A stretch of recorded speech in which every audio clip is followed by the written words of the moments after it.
Good afternoon. The meeting of Capital Program Oversight Committee is called to order. Mr.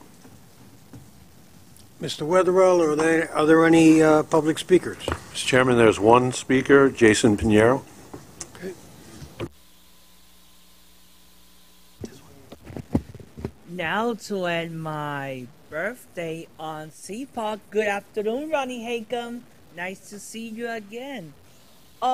I'm very pleased to see what's included in CPOC, but why don't you guys request the Port Authority of the state of New York and New Jersey to stop being lazy and hand over Cortlandt Street to you guys to make up the deadline? Because as you guys know, the Port Authority has their problems on their own, and they're not doing their job properly, like we say, lame ducks. And it's a good news to get updates regarding East Side Access. It's way overdue, and Penn Access to benefit those who were born and raised in the eastern part of the Bronx, like myself, that could take the 6th train to Woodlock Avenue and connect to the Metro North to go points north, like New Haven, Connecticut, without going down to Grand Central. So I'll see you guys on Wednesday on part 2 of the saga of Accessorite and other things that we have to work on. So enjoy your day, people.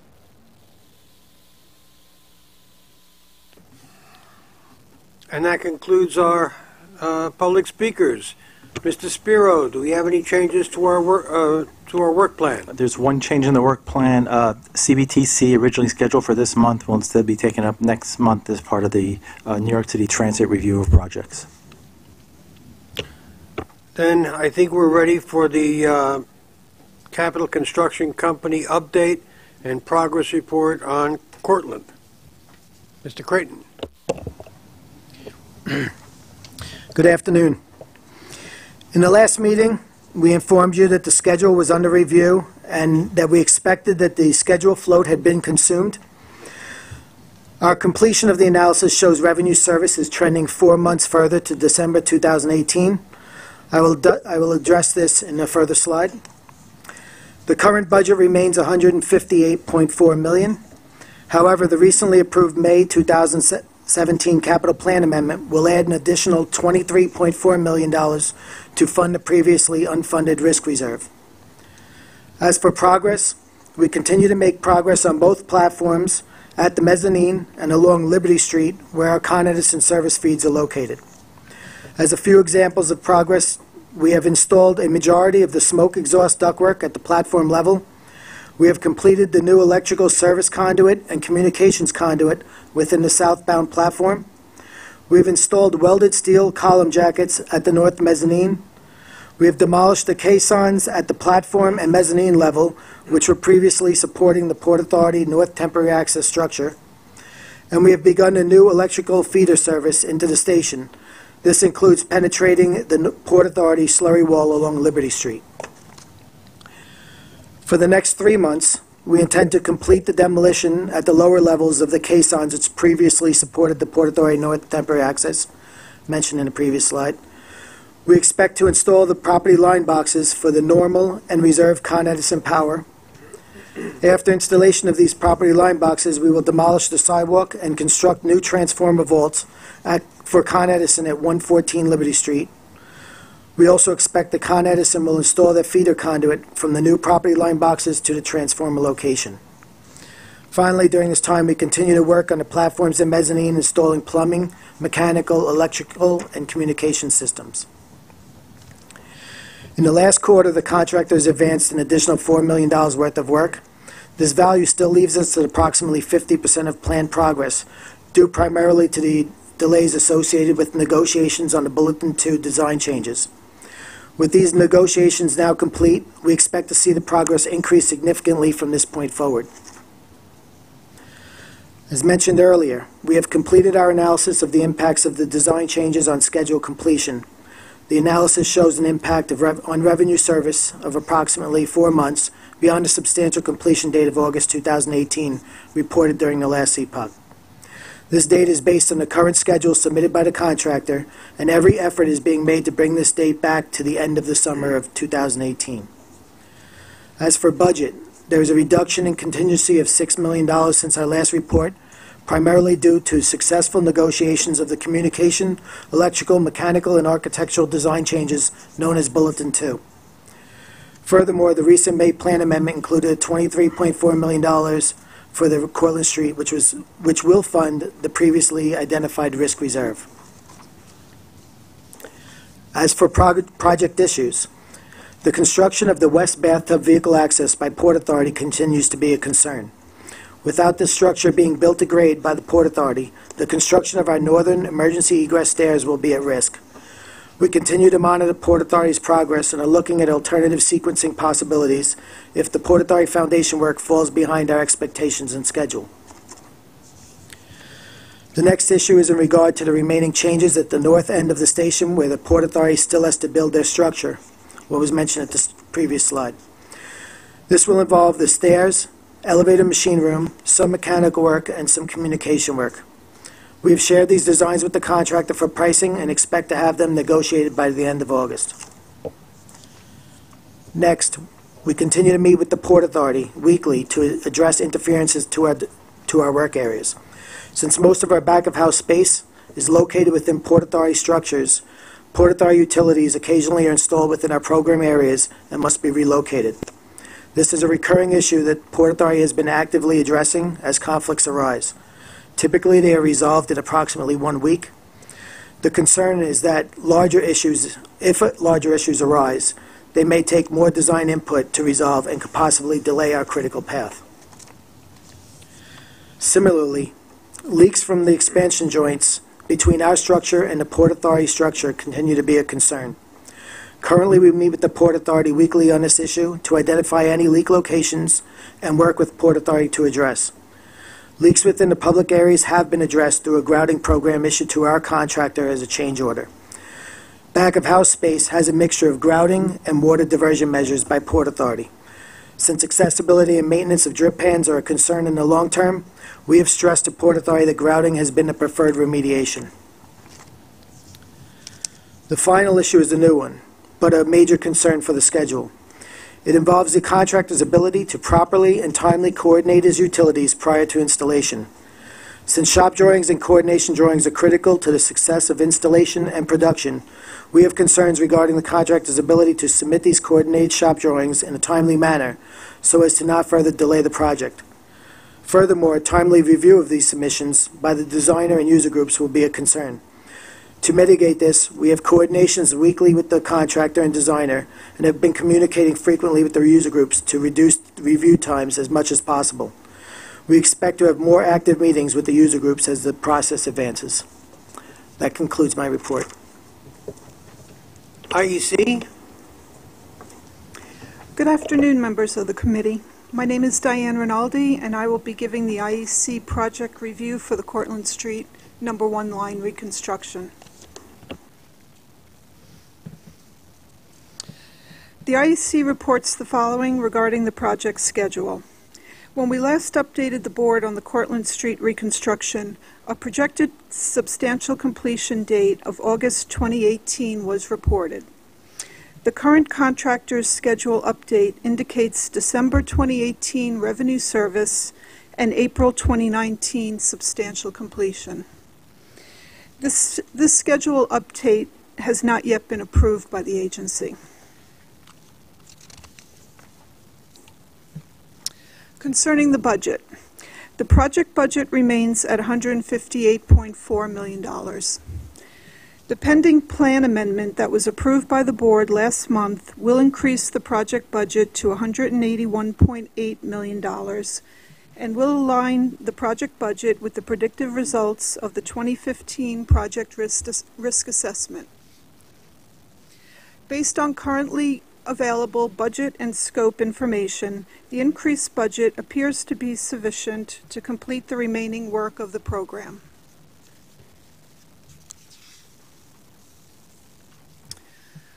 Next is IEC observations concerning contractor productivity. Since our last report to the board, contractor productivity has increased somewhat. However, productivity has not yet reached the rate required to meet April 2019 substantial completion. In order to achieve April 2019 substantial completion, an average production of $2.4 million per month would be required. For the most recent 12 months of billing, contractor productivity averaged $1.3 million per month.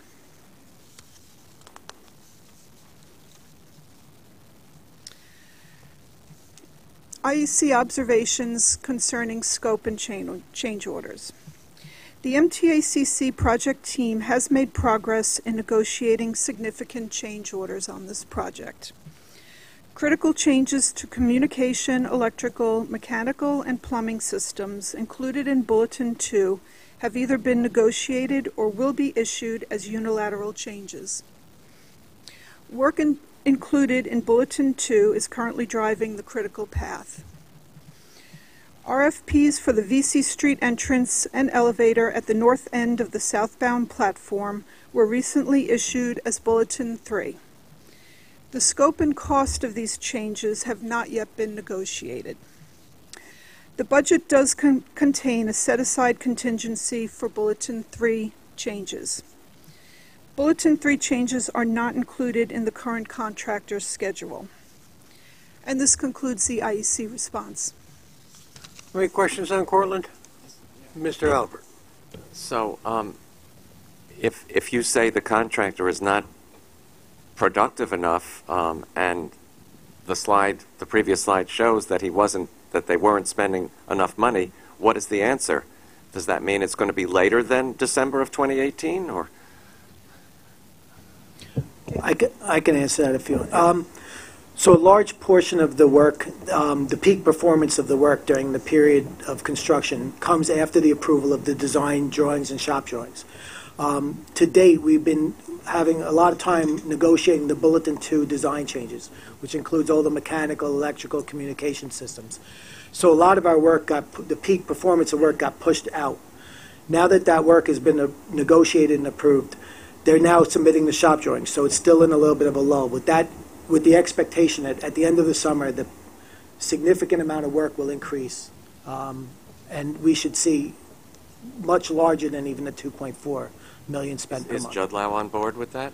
Judlow is on board with doing a lot more work. We've been working with them to negotiate schedule advances, and we've been making a significant amount of progress. Thank you. Mr. Pally. How much of that additional work is dependent upon the Port Authority work? So the additional work is not tied to Port Authority. It was mostly tied to communication systems that are added to the project. So the Port Authority has little interaction other than conflicts in the areas. So as I mentioned in one of the slides, since we are in Port Authority space, a lot of our mechanical rooms, occasionally utilities are put in our areas of work. We have to relocate those utilities. Port Authority put or were put. It shouldn't be put. Both. Nobody should be doing that now because they know you're there. The question is, were they put there back when? It's a little bit of both. There are utilities that are in the way that the designer is looking at relocating due to various different situations. However, there are also certain things that are put in our way. There's a lot of retail tenants, a lot of different Port Authority areas that do come up. And I'll give you an example. We had some fire alarm conduit that was run down our mechanical room. So although that may not have been the way it was designed, it was put there, it looked like an easier route. We immediately recognized it, we let the Port Authority know, and they removed it within a week. Those sort of things come up frequently. My worry when I put it on as a risk is that if something more significant is put in our way, say a fire sprinkler line that has to shut down, or a communication that shuts down the vehicle security center, that may end up with an issue for us as far as getting it shut down and moved. However, since we are on top of it, we meet with them weekly. Right. I don't expect any of these major issues to come up unless there's a redesign on our end that may necessitate moving something from one area to another. Well, but I have a very hard time. I can understand stuff that happened in the past. What happened in the past before we got there happened in the past. I have a very hard time understanding why the Port Authority, or anybody working for the Port Authority, would today put something in the way in a place they know or should know we are using. I find that strange. And I'm not an engineer. I just find that very strange. You would think that they would know that these areas are designed to be used for this project and are off limits for anything else being put there. You would think. They typically know. However, And they do it anyway? however, the contractor doesn't necessarily always put it where it's supposed to go. It's not that they're not removing it at their risk and at their expense. It's just that sometimes things get put in, whether it's a lack of communication between their different groups. Because remember, there is the World Trade Center division, there's the retail division, there's a lot of different entities at that location trying to get stuff in sometimes last minute. So they are addressing it. It should not happen, and they're making every effort to not let it happen. But there is the rare occasion where it does happen, and we have to react to it. But they have been fairly aggressive in removing those conflicts as they arise and as we bring them to their attention. All right, I'll take your word for it. But as I said, I find it hard to believe that they or people working for they do not know where we are and where they are not supposed to be. And notwithstanding that, put something where it's not supposed to be and then spend time. I can understand them spending, and listen, they want to spend their resources taking something out that they just put in. That's up to them, okay? My concern is not their resources. My concern is our time, okay? Our time is more important than their resources at the moment, and our promise to get this done in a timely fashion does seem to be hindered by something that one would assume could be avoided. Fair. Assumed. Anyone else? Before we move on to East Side Access, I want to apologize to the committee. I skipped over approval of the minutes. They are on page 3 of the committee book. Is there a motion to accept? Second. Questions or comments? Yes, it was the apology and the minutes. All in favor? Oh, it's unanimous, I think. Now we're ready to go to East Side Access. Mr. Goodrich. Good afternoon. This is the report on East Side Access for this quarter. In terms of schedule, we're still maintaining the schedule for Revenue Service Day of December 2022. As we mentioned before, the forecasted cost versus the budget is under review, and those discussions are ongoing, and we'll be coming back at a later date with that information. In terms of progress on the overall project, in terms of the terminal contract, we've fabricated nearly 90% of the precast concrete elements for the terminal, installed over 25% of those to date. The westbound bypass tunnel, the east and west approaches are approximately 2/3 complete at this point. In the concourse area, we have commenced installation of the structural steel, which is a critical issue we will talk later on, to support the ceiling and various overhead systems.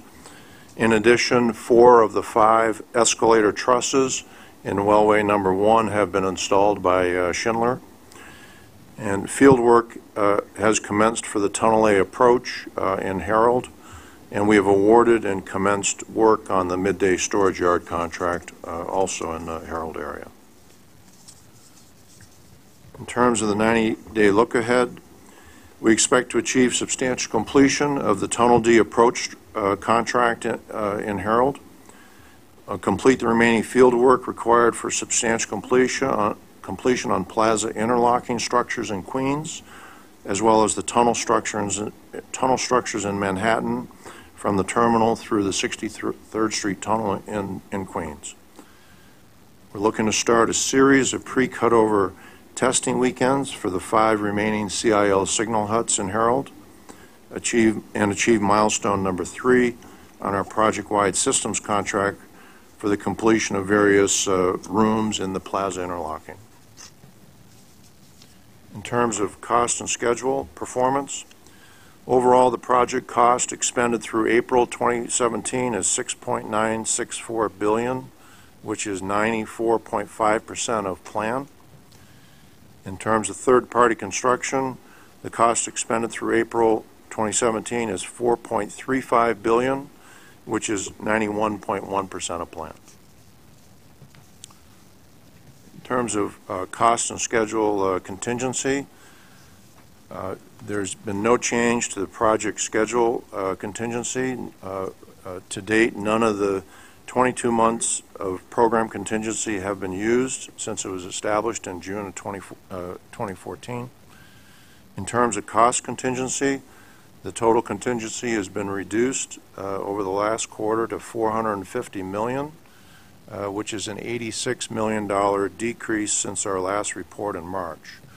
This is primarily due to funding the award of the midday storage yard contract and increases in railroad force accounts, as well as GEC design services.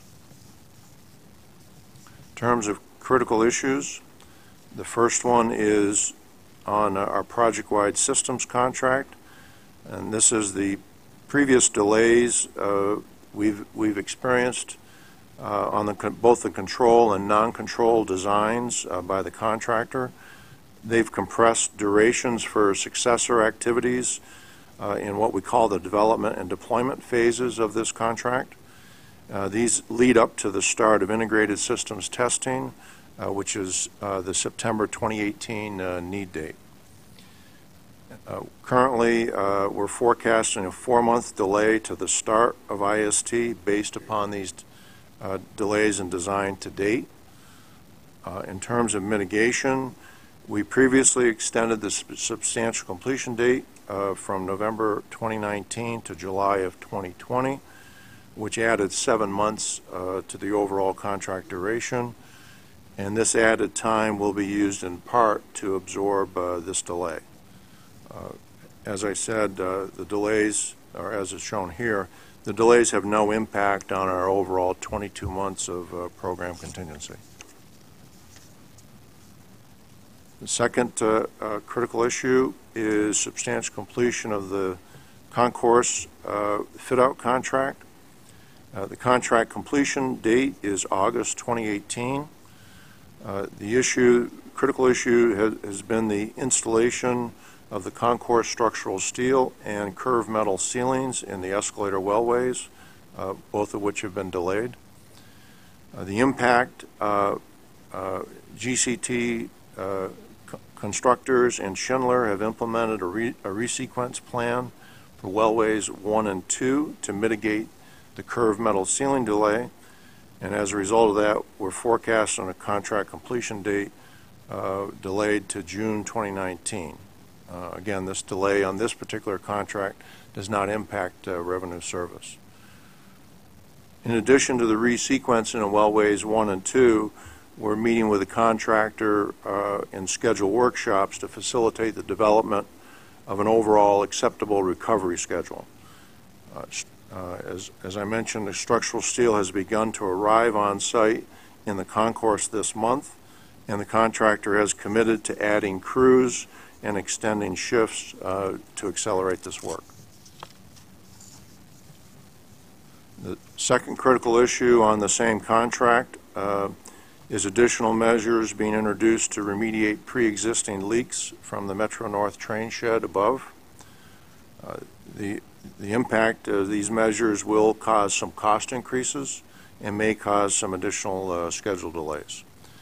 The contractor has begun to work to seal the pre-existing leaks, and ESA is in the process of processing a contract modification to add a leak detection system. In terms of the cutover schedule for signal huts, CILs, and Herald interlocking, a series of 8 pre-cutover testing weekends had been planned from July through September of this year. This is in preparation for a May 2018 cutover date in Herald interlocking. Amtrak's Penn Station infrastructure renewal program in July and August will impact these scheduled weekend activities. ESA is coordinating with both Long Island Railroad and Amtrak to reschedule the July and August pre-cutover weekends into the fall this year, with the overall objective of preserving the May 2018 CIL cutover schedule.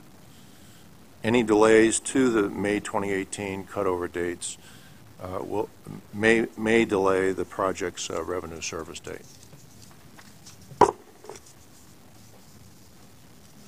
In addition, in terms of Amtrak resources overall required for all of our Herald interlocking work that are in Amtrak territory, clearly Amtrak has made the infrastructure renewal program at Penn Station their top priority for resources superseding prior commitments to ESA. The reduction in the availability of Amtrak resources will impact our work activities and have impacted our work activities scheduled in the interlocking. The project team continues to work with Amtrak on maximizing the productivity of available resources and increasing their level of support of our construction wherever and whenever possible. To that end, we are also working with them to develop a regional master schedule to assist executive management in determining future outage requirements and resource availability to advance the East Side Access project along with the other regional projects. That concludes my report. IEC? Good afternoon, members of the committee. As stated by the project, the current East Side Access budget continues to be under review. Additional budget needs are impacting the program cost contingency. The IEC continues to project a reduction of 6 months to the 22-month program schedule contingency based on the IEC's forecast for the CS-179 systems contract, which puts Manhattan Systems on the program critical path. The IEC's analysis will be presented in a later slide. The IEC agrees with the project that the May 2018 Harold CL cutover date continues to be a major risk to the East Side Access program. The IEC notes the following for Manhattan. For the CMO 14 contract, the IEC concurs with the project, as shown on the MTA slides, that delays in the installation of structural steel risk handover to the CS-179 systems contract. In addition, resequencing of the curved metal ceiling panels may introduce additional interface risks with the VMO 14 escalator installation contract. For the CMO 7 contract, delays to the approval of resilient tie box submittals have been realized and have impacted handover to the follow-on CS-84 traction power contract.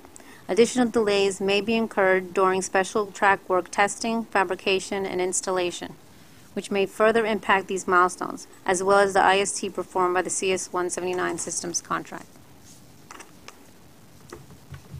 The IEC notes the following for the CS-179 systems contract. Design completion delays continue to impact predecessor activities to integrated system testing.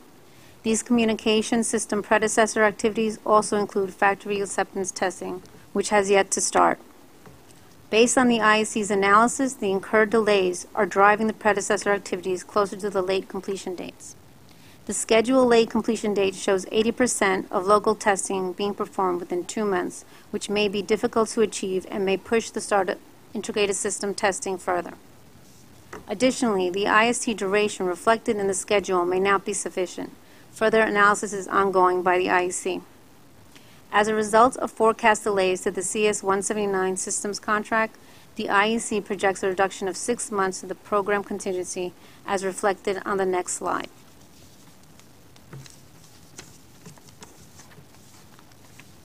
This is a graphic representation of the East Side Access Program schedule with the IEC's forecast on the CS-179 systems contract.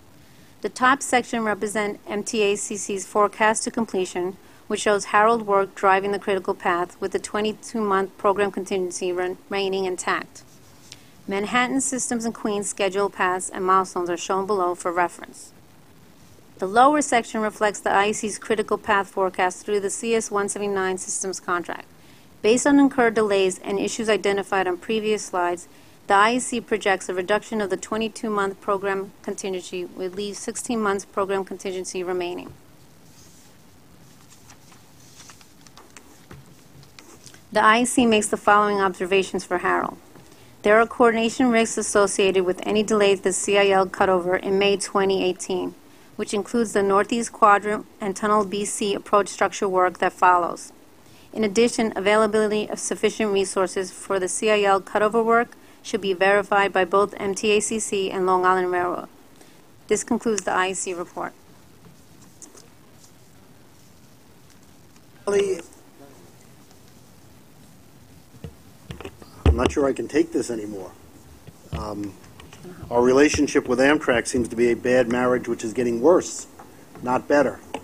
So I yesterday contacted Wick Moorman from Amtrak suggesting that we anticipate the need for senior executive level coordination meetings, recognizing that the summer is going to be challenging, putting stress on what you've already heard is a stressed schedule. So I'm waiting to hear back, but at first blush, everybody seems to think that's a good idea. Oh, I don't think there's any question that you know, the May 2018 date is of great importance in two ways. One, it's in great importance in the construction of the project.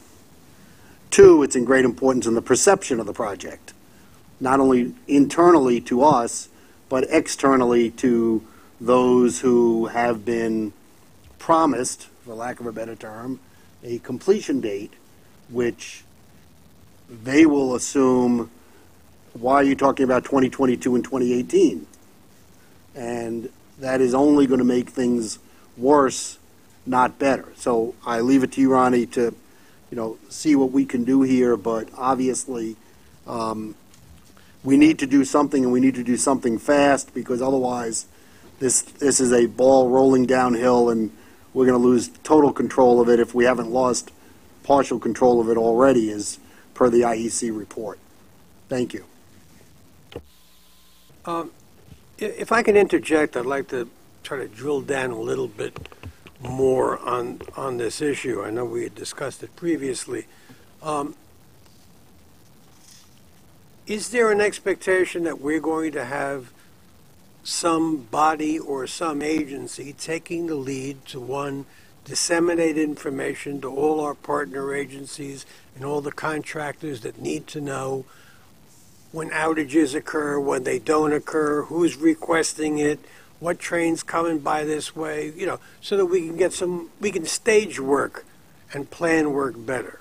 Is there an expectation, Lonnie, that we'll be going in that direction? And I think that's the reference to the master schedule that would include all of the resources necessary to support Amtrak's own work, East Side Access, the Moynihan Project. There are a lot of competing issues, but there may also be opportunities of piggybacking and, just figuring out what are the resources needed to keep the critical milestone dates, and you just mentioned one, on track.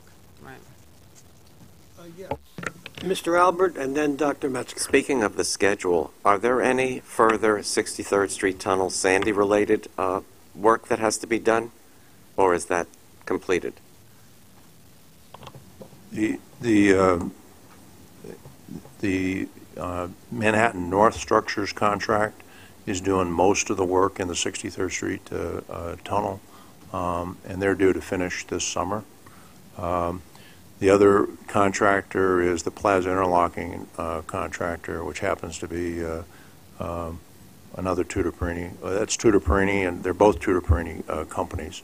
But they're in the midst of finishing as well. So that actually is just about complete, the rehab of the 63rd Street Tunnel. We talk about the summer from hell, but the lesson learned is that this is a regional area, a regional transportation system.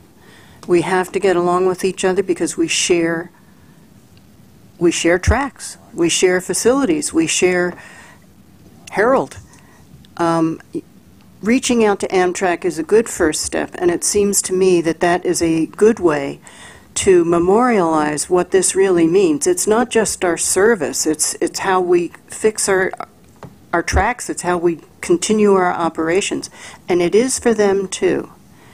So perhaps this is an opportunity to get all of the regional operators into one room and come up with the ability to really be able to do a master plan, not just for this bad summer, but moving forward, because we've lived with this for a very long time. I didn't want to imply that it was just focused on this summer's work. As a newbie, as we're thinking about this interaction which is coming with Amtrak and the other regional players, I think it's also time, in addition to talking about outages and the impact on productivity and planning, to also talk about the labor forces and the supervisory process that we subject each other to. Mostly it's Amtrak supervising us or having to do force account work, but sometimes it goes the other way. Because having predictability in that area is also impacting on productivity very significantly, and Amtrak's, obviously constrained in their labor capacity right now because of the emphasis on Penn. So it's another area that is worth delving into when this conversation does happen. I would hope that Amtrak is beginning to realize that the same person can't be in two places at the same time. And if they're fixing Penn because they screwed up, they also can't be working at Harold. And notwithstanding the fact that it is in their territory, it is, one would hope, now I understand the labor union issue, but having said that, we cannot just allow the labor union issue or who can do work on what lane at what time in what capacity to hold up an $11 billion project and say to the people of Long Island, we don't care anymore. That is not acceptable. Okay. Mr. Chairman, I just wanted to add one thing. I wanted to just highlight to the committee the importance of the May 2018 cutover, also from the standpoint that what we're cutting over is new microprocessor signal huts. So we're improving the reliability of the signal system throughout Harold, which affects every operator that goes through Harold. The longer we push and delay cutting over and putting into service these new signal huts, the less reliable the system is. So if our regional goal overall is to improve the reliability of the infrastructure, I would like to think this would go pretty high on the priority list. Okay. Are we ready for a 2nd Avenue subway update? Good afternoon. I'm Tim Gianfrancesco. Phase 2 2nd Avenue subway extends service north of 96th Street with new stations at 106th and 116th on 2nd Avenue and 125th between Lexington and Park Avenues. We've started some site investigational work. We're performing site topographic and building utility surveys and started our utility test pit program with excavation of test pits starting in the next few weeks. This information will be used for making composite maps of existing conditions. We're also performing geotechnical borings so we can determine the types of subsurface conditions we'll encounter when we dig, namely the types of soil and rock and the location of groundwater. We expect these activities to continue through the summer and fall, and all in all, we plan to perform upwards of 130 borings and 40 test pits. Regarding the status of the design effort, we're on schedule to complete the preliminary engineering by the third quarter of next year and have a utility relocation contract ready for bid by early 2019. We're also working with New York City Transit to update design criteria and to incorporate lessons learned from Phase 1. Some of those lessons learned are early condition inspections of existing buildings and assessment of potential impacts of construction, early utility investigations and preparatory work by utility companies leading to an advanced utility relocation contract. We're executing a robust community outreach program to accompany the early stages of design and environmental work, and we plan to utilize design-build contracts for the structural shells and tunnel work.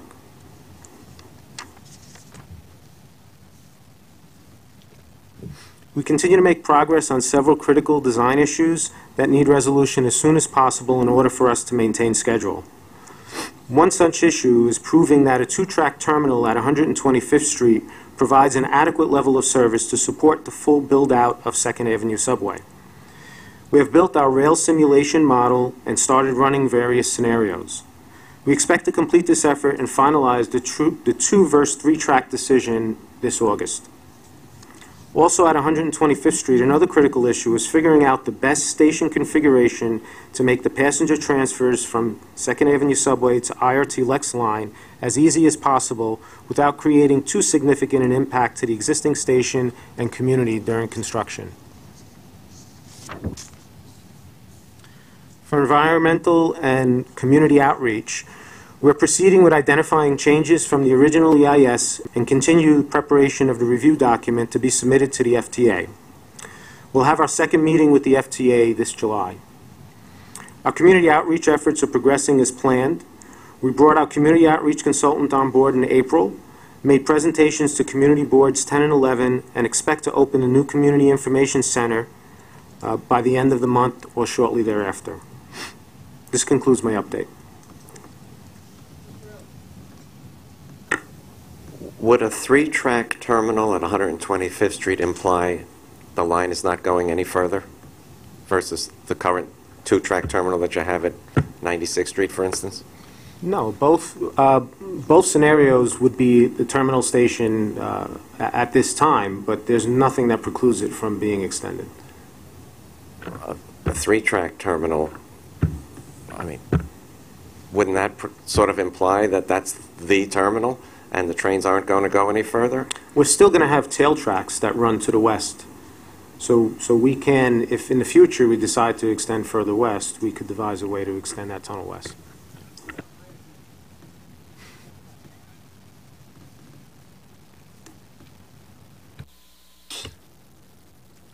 Okay, then we're ready for Penn Access. Okay.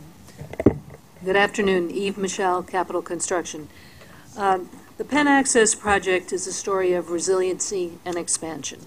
Penn Access will provide additional means of egress into and out of New York City. The project will fortify and add redundancy to the Hellgate line, which will include upgrades to the power systems, communications, and track work. Penn Access will expand Metro North commuter services and support East Bronx economic development. As a refresher, the major project infrastructure modifications include the following. We will be adding new track to service the 4 new stations which are shown in this diagram in green. The stations include Co-op City, Morris Park, Parkchester Van Nest, and Hunts Point. In red, we show the 3 miles of new track that will be included to support these 4 new stations. There will be upgrades to the power network, which are shown in yellow, orange, and blue. We will be adding third rail power at Harold, which will facilitate the M8 travel into the East River tunnels. The project also will include updating the communications and signal systems that serve the Northeast Corridor from Harold all the way up to New Rochelle.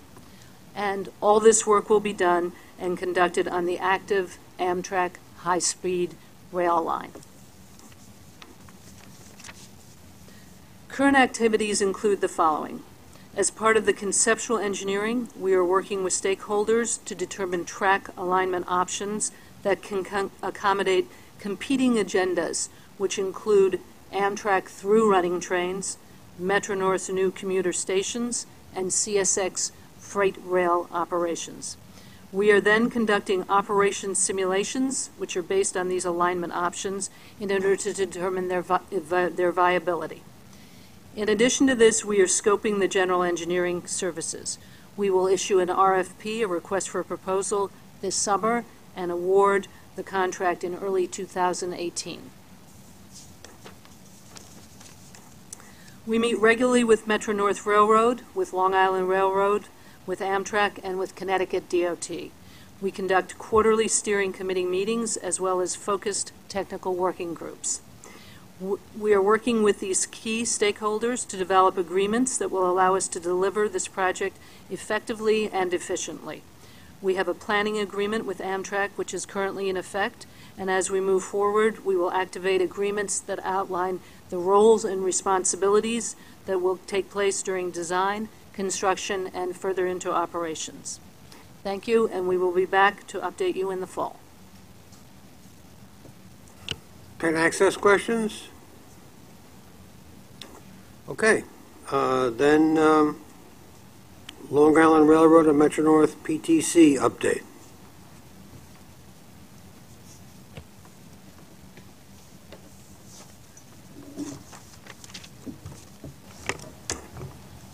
Good afternoon.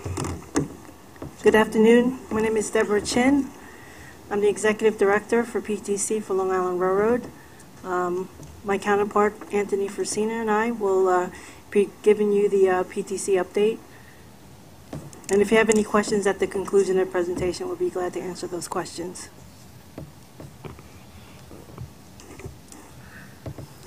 The PTC project is on target to achieve beneficial use in December 2018 to meet the mandated deadline. There's no change to the current budget. However, the estimate at completions are being reviewed by the railroads to ensure that we have sufficient funding to complete the project. We have encountered some items that weren't initially budgeted, but we have been able to absorb those costs to date. The project is approximately 47% complete. During the months of February, March, April, and May, the railroads have continued to install wayside and onboard equipment, and I'll walk you through the specifics of how we've done on within the last 120 days. Long Island Railroad has started the installation of their office equipment at the primary location. We're progressing the completion of the final design review. Specifically, we completed software final design reviews in February. We completed the first phase of the office and onboard software factory acceptance tests in April, and we're finalizing our agreements with Amtrak on the interoperability design.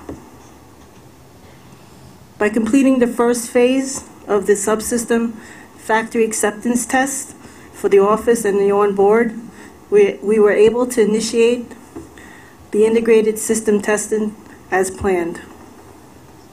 The railroads continued preliminary field testing, both on our test tracks and on pilot lines.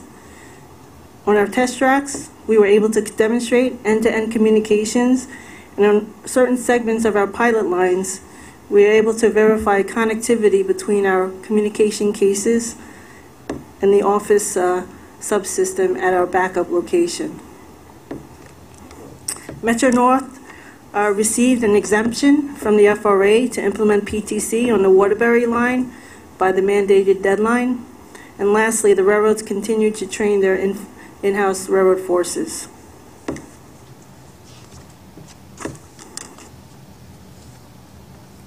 In February, we provided a forecast of our installations in the major equipment categories. This is similar to what we report to the FRA on a quarterly basis. In most cases, both railroads met or exceeded their forecasts for this reporting period. There were some issues with Metro-North getting their communications cases from the contractor, as there were a couple of design issues that needed to be resolved, but their plan is to make up the shortfall in the upcoming months. Long Island Railroad has already been able to make up the shortfall in their M7 installations during the first 2 weeks of June. The railroads do not anticipate any impacts to completing their installations by the end of 2018. For the next 120 days, the railroads plan to complete all of our subsystem factory acceptance tests. This month, we're conducting the second phase of the onboard and office software factory acceptance test. However, to ensure that the project remains on schedule, we've done further mitigation by having the team concentrate on the development of software and writing test cases for core PTC functionality. The plan is to have another round of factory acceptance tests for the software for non-critical PTC functionality such as maintenance, interoperability, security, and failover. This will probably happen later in the third quarter. The same approach will be followed for the integrated system factory acceptance tests, where we'll focus on core PTC functionality.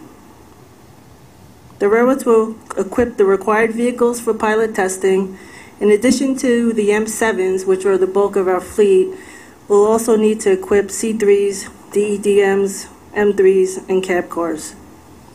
In August, we'll initiate formal pilot testing on the pilot lines, and we'll also continue to install our onboard and wayside equipment.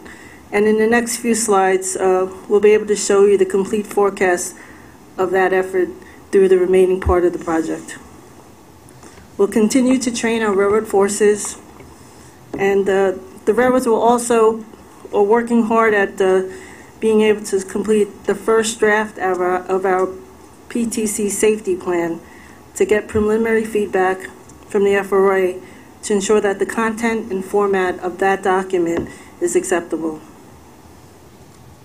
The contractor will also complete the verification and validation of the PTC database for the pilot lines to ensure the safety integrity of the PTC system. And lastly, at the end of the month, we'll also be conducting an audit of the contractor's internal safety review process. This is the PTC summary schedule that all of you have become familiar with. This diagram gives you a complete picture of the many different activities that are going on in parallel. Each bar represents an activity such as delivery or installation, and the red diamonds note important project milestones. Currently, the final design review milestone, which was to be complete in June, is pending the submission of all the required documentation and analyses from the PTC contractor. And it looks like this effort is going to take a couple more months to complete and is expected to be complete by August. As we've been noting, the August 27th date is a critical one. This is when we expect to complete factory acceptance tests of the office and onboard software so that we can start formal pilot testing. You can see the two diamonds that line up in third quarter 2017. The second diamond on the testing line denotes the successful completion of pilot testing in April 2018, and we anticipate by that time that we would be in revenue service demonstration for our pilot lines, and also would start the rollout of testing for the remaining track segments. Each one of the line segments that we need to place in service will have to be we would have to submit a formal application to the FRA for revenue service demonstration. And in some discussions previously with the FRA, they had noted to us that it would take a minimum of 30 and anywhere up to 180 days for them to respond to our application. So right now we're working very closely with the FRA, the Northeast Corridor, and the AAR to ensure that we can streamline the approval process so that it doesn't delay us. The last red diamond on the safety certification bar denotes the approval of the PTC safety plan. Similarly, the FRA has noted to us that it can take anywhere from 180 to 390 days for them to approve our safety plan.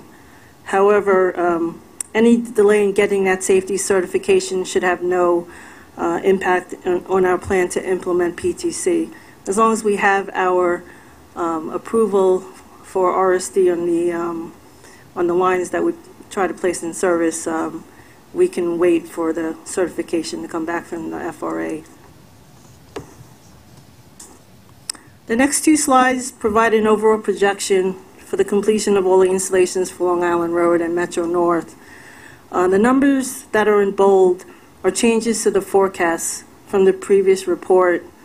The target is still to complete all of the installations by the end of 2018 to support full PTC deployment. And as far as installations, both railroads do not have any concerns about making that deadline. Next slide, please. So the next few slides identify the critical milestones in our PTC program, and we're closely monitoring these. The first three risk items are common to both railroads, and the last one is specific to Metro North. As we've stressed early in the presentation, August 2017 is a critical date to ensure the successful completion of the project to meet the 2018 deadline. Due to higher than expected failures in the first phase of the software factory acceptance test, as I had noted before, the team has prioritized the core PTC functions in order to allow us to move forward with both the integrated system tests in the factory as well as to start formal pilot testing in the field.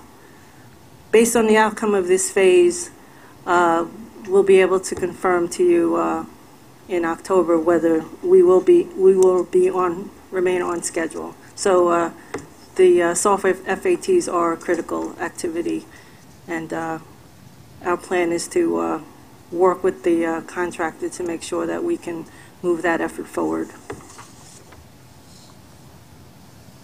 The other risk we're closely monitoring is the development of the test cases for site acceptance and commissioning. The contractor has added staffing for this effort in order to support parallel testing activities. However, it's becoming increasingly evident that this is a challenge to support both the field and the factory, and this has put a big strain on both the resources for both the contractor as well as the railroads. The test tracks have proven to be a great asset to the test team and has served as an extension of the factory, allowing us to identify integration issues early and also utilize this information to feed back into our subsystem designs and development as necessary.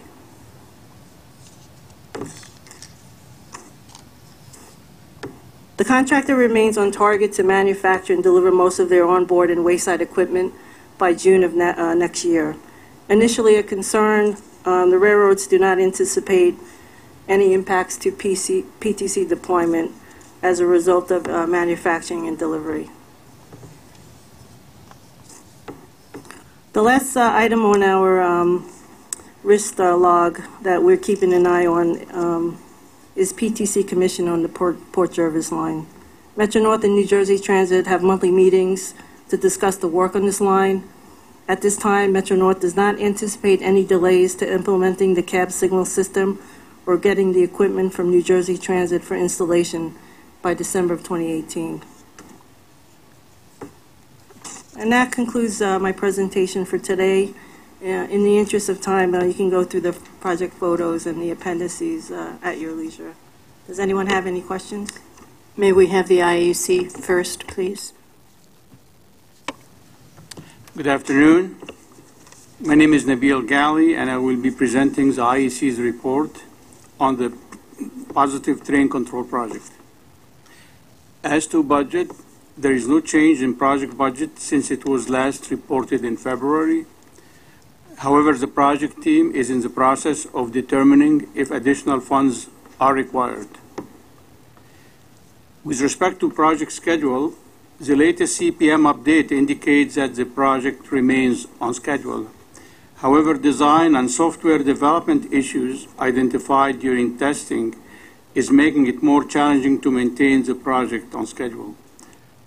More specifically, early results of the onboard and office software factory demonstration show more work is needed. This may impact the start of formal pilot testing scheduled for August this year. The IEC has the following observations related to critical project activities. The system integrator and the railroads are progressing the delivery and installation of onboard and wayside equipment mostly as planned. Although the system integrator is making progress in completing the requirements traceability matrix, more work is needed to complete the development of test cases for both factory and field integration testing.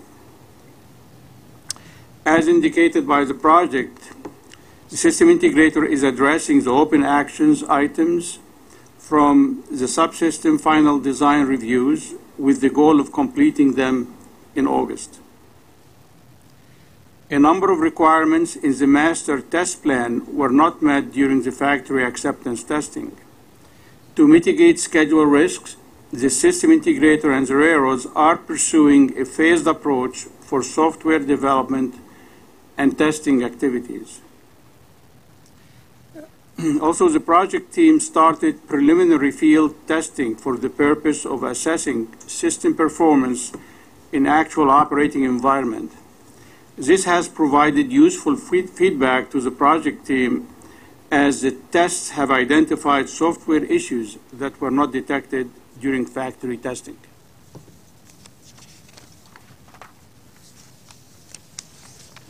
With respect to project concerns, the IEC is concerned that the additional design and software development effort to successfully complete factory acceptance testing activities will put pressure on the start of formal pilot testing scheduled for August 2017. Another challenge for the project team is to expand the staff with experienced resources in order to mitigate initial project delays. This is critical because progressing multiple system development and testing activities in parallel are currently stretching resources at both the project, the railroads and the system integrator. The IEC is also concerned that the system integrator has not defined a scope of work for field verification of vital database, which includes locations of equipment and track topography information. If the scope of work is excessive, it could have an impact on PTC deployment scheduled for various line segments. This concludes the IEC presentation. Thank you, Nabil. Are there questions? I see no questions. However, I have to point out that in the Metro North Committee, there has been considerable discussion about PTC. A member of the committee had tried to raise a question this morning and was asked to wait until the CPOC, where we get to talk about these things in greater detail. Unfortunately, he and even Commissioner Farrar had to leave because of the extended day we're having. I would like to point out where the concerns are so that they're clearly stated here. We agreed to the format of this presentation, and we've seen it several times. We understand that you're filling in the charts as you accomplish things, but we would really like to see more detail on certain items. I think we need to see a little more line-by-line detail, and I appreciate the fact that you started to add that after the requests of the last time we met.